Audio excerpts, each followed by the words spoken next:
Magandang araw na naman pong muli sa inyong lahat mga ka-vlog, boss, idol, regular viewer, silent viewer at kasama na rin po ang lahat ng mga OFW.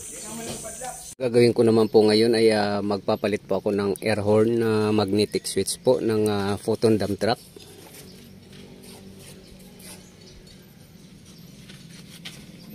So yung air horn po ay dito po nakalagay sa harap po ng radiator.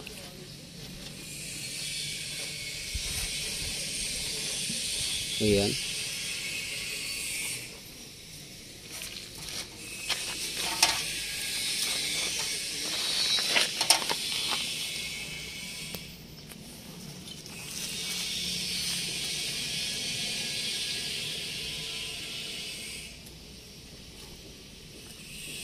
Bali ito po yung nasira, yung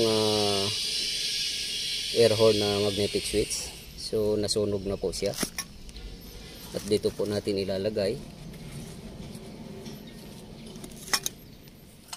At ito naman yung dual trumpet nya.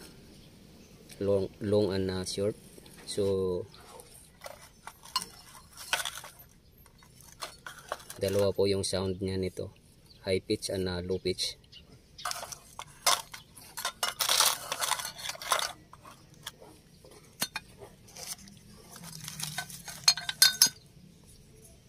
So ito po yung unang ilagay natin dito sa loob dahil masikip po siya pag pinagsabay-sabay.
Ito naman yung hose na dinadalaw yan ng hangin para pumasok po doon sa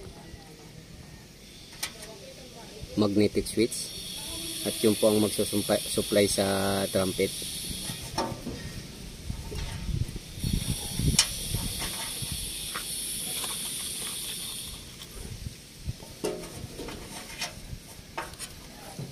Ito naman yung fittings.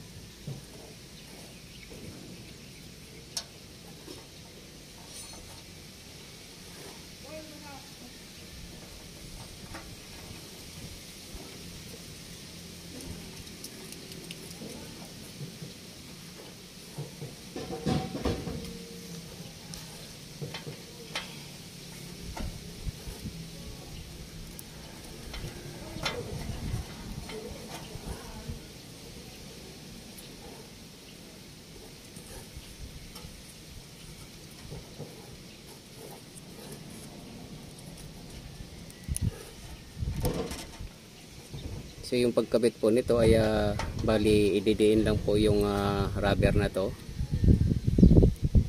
So sabay pasok po.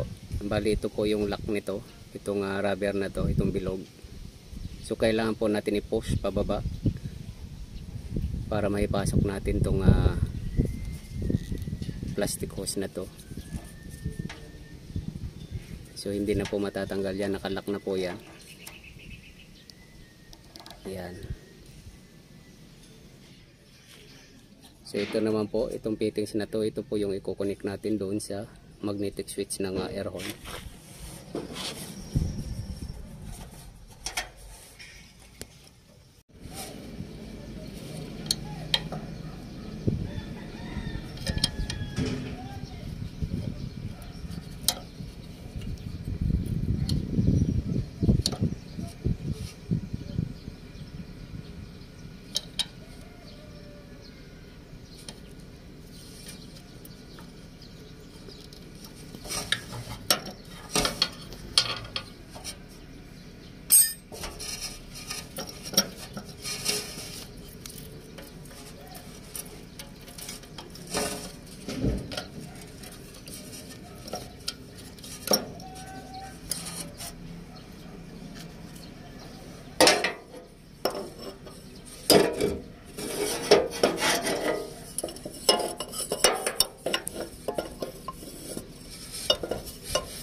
Ito naman po yung trumpet.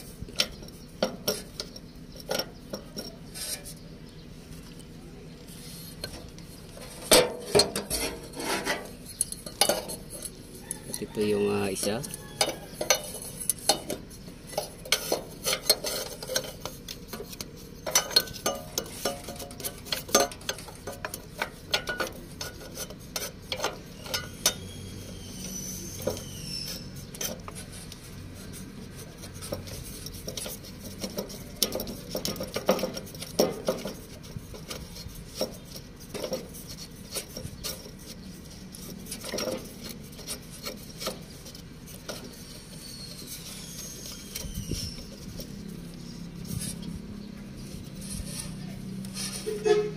Ayan na po, may trumpet na, yung long at saka short ilagay na.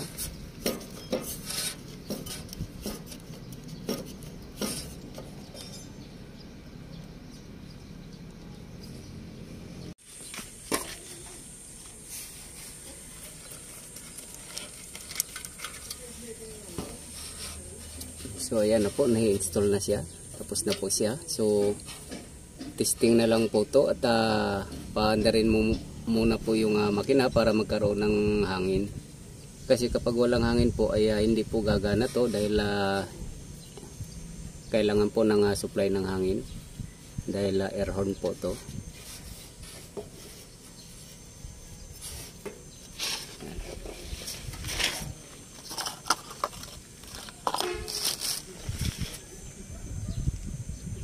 At hindi ko po ma-testing to dahil yung susi po ay dala-dala ng driver.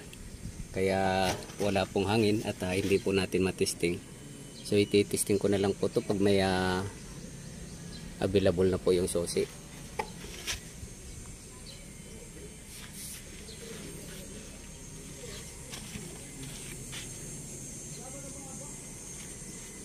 So hanggang dito na lang po muna ang video kong ito. Please like, subscribe na lang po and hit notification bell para sa susunod na mga video.